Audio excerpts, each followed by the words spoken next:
First off, out of the gates, two-time Pulitzer Prize-winning journalist Cy Hersh has already written months ago that he talked to U.S. intelligence and a top British ambassador who have actually met with high-level U.S. intelligence officers as well that have confirmed that Seth Rich was the leaker to WikiLeaks. We have Julian Assange publicly, within a week of Seth Rich being gunned down, shot in the back, saying that they don't ever give up sources, but that basically Seth Rich was their source and it should be investigated along those lines. We now have intel coming out that you have these Islamic brothers from Pakistan in control of the Democratic Party servers, and that Seth Rich was reportedly that night at a party with them. You have Debbie Wasserman Schultz threatening the D.C. police that she is over as a representative of that area, saying, I'll cut your funding if you don't get back their laptops. And then you have them in the news saying, don't ever question Seth Rich's murder. Don't look at it or we'll basically have somebody sue you. Well, this is Cy Hersh, ladies and gentlemen. The article's on Infowars.com. The video and audio is on Infowars.com, and there is a total MSM blackout on two-time Pulitzer Prize-winning author who also exposed that ISIS and Al-Qaeda were being run by Obama. By the way, he's a liberal, a classical liberal. But he has a conscience. He's credited with ending the Vietnam War with his stories on the My Lai massacre, you name it. The guy that spurred Walter Cronkite to say the war was unwinnable because it wasn't meant to be won. Media completely ignores bombshell Seymour Hersh revelations on Seth Rich.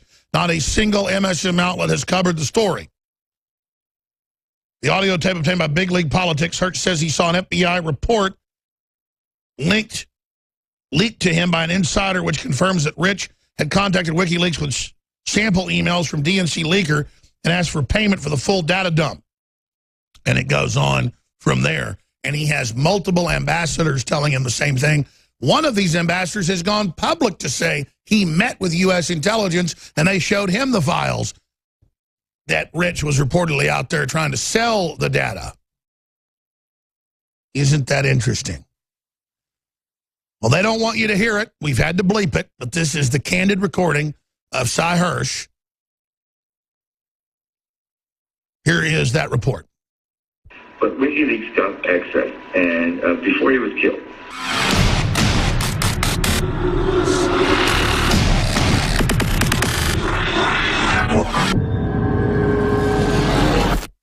About the kid, I'll tell you what I know. What I know comes off an FBI report. Don't ask me how you can figure out. I've been around long enough. The kid gets, I don't think he was murdered. I don't think he was murdered because of what he knew. The kid's a nice boy, 27. He was not an IT expert, but he learned stuff. He was a data programmer, but he learned stuff. And so he's living on one street somewhere. He's living in a very rough neighborhood. And in the exact area where he'd been, there's been about 10, I'm sure you know this, there's been about 8 or 9 or 10 violent robberies, most of them with somebody brandishing a gun. And the kid's hands, I'm telling you, but I'm sure you know it, his hands were marked up. The cops concluded he fought off the people, tried to run, and they shot him twice in the back with a .22, small caliber. And then the kids that did it ran. They got scared, didn't take his wallet. Okay, so what the cops do then, and here's what nobody knows, what I'm telling you. Maybe you know something about it. When you have a death like that, DC cops, if you're dead, you generally don't just go, you have to find out what's going on. You have to get to the kid's apartment and see what you can find. If he's dead, you don't need a warrant, but most cops get a warrant because they don't know if the guy has a roommate. You need a warrant. So they get a warrant. I'm just telling you, there is such a thing. They go in the house and they can't do much with his computer, its password. The cops don't know much about it. So the DC cops, they have a cyber unit in DC, and they're more sophisticated. They come and look at it. The idea is maybe he's had a series of exchanges with somebody who says, I'm going to kill you over a girl, and they can't get in. The cyber guys do a little better, but they can't make sense of it. So they call the FBI cyber unit. The DC unit, the Washington field office, is a hot unit. The guy running the Washington field office, he's like a 3-star at an Army base. He's ready looking for 4. You know what I mean? He's going to go with a top job. There's a cyber unit there that's excellent. What you get in a warrant, the public information you get in a warrant doesn't include, it does not include the affidavit underlying why you're going in, what the reasons are. That's almost never available on. I can tell you that. The existence of a warrant is a public document 99% of the time. So on the same warrant, they call in the Fed. The Feds get through, and here's what they find. This is according to the FBI report. What they find is he makes, first of all, you have to know some basic facts. One of the basic facts is there's no DNC or Podesta email that exists beyond May 22nd, May 21st, 22nd. It's the last email from either one of those groups. And so what the report says that sometime in late spring, we're talking about June, summer's in June 21st. Late spring would be after, I presume, I don't know. I just say it says late spring, early summer. He makes contact with WikiLeaks. That's in his computer, and he makes contact. Now, I have to be careful because I met Julian and Julian 10, 12 years. I say the away from people like that. And he's invited me, and when I'm in London, I always get a message, come see me as the Ecuadorian ambassador, and there's I'm going there. I got enough trouble about getting photographed by every day. He's under total surveillance by everybody.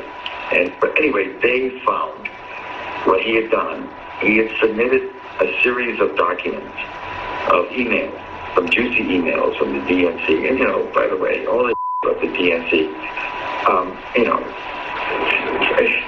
whether hacked or wasn't hacked, but whatever happened, the Democrats themselves wrote this. You know what I mean? All I know is that he offered a sample, an extensive sample, I'm sure dozens of emails, and said, I want money. That later, WikiLeaks did get the password. He had a Dropbox, a protected Dropbox, which isn't hard to do. I mean, you don't have to be a wizard, IT wizard. He was certainly, he's not a dumb kid. They got access to the Dropbox. He also, this is also in the FDA report, he also let people know with whom he was dealing. And I don't know how he dealt. I'll tell you about WikiLeaks in a second. I don't know how he dealt with the WikiLeaks and the mechanism. But he also, the word was passed according to the FBI report. I also shared this box with a couple of friends. So if anything happens to me, it's not going to solve your problem. Okay? I don't know what that means. I don't know whether he was... Anyway, but WikiLeaks got access, and before he was killed, I can tell you right now, Brennan's... I've known all these people for years. Clapper's sort of a better guy, but not rocket scientist. The NSA guy's a moron. And the trouble with all those guys is that the only way they're going to make it to a board or two and get, hired by SAIC to deliver some fat cat contracts is if Hillary stayed in. With Trump, they're gone. They're done. They're going to live on their pension. They're not going to make it. And I got to tell you, guys in that job, they don't want to live on their pension. They want to be on boards like they're make $600,000 for going to 4 visits. I have somebody on the inside. I've been around a long time and I read a lot of stuff. I have somebody inside who will go and read a file for me. This person is unbelievably accurate and careful. He's a very high-level guy. He'll do a favor. You're just going to have to trust me. I have what they call it in my business, long-form journalism. I have a narrative of how that whole thing began.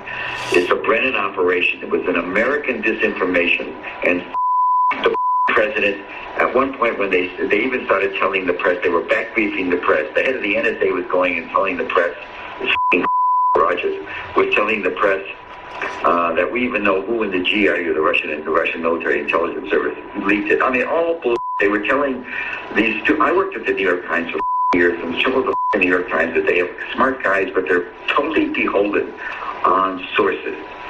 If the president or the head of the CIA tells them something, they actually believe it. I was hired at the Times to write about it, to go after the war, in the Vietnam War in '72, because they were just locked in. So that's what the Times is. These guys run the Times. And Trump's not wrong. I mean, I wish he would calm down and had a better press secretary. You have to be so... Trump's not wrong to think they all lied about him. There's Cy Hersh, the greatest living journalist, and he likes Trump, just like the Pauls like Trump. Any real intellectual, like Julian Assange, likes Trump. Anybody who's smart, Anybody who has the facts cannot believe how good he is. He's so real, though, he's wild. It's true. I mean, he is the president of the United States, and he is on the deck, and he is in charge. And the elite are scared because they don't know what he's going to do to them because they're such criminals. We'll be back.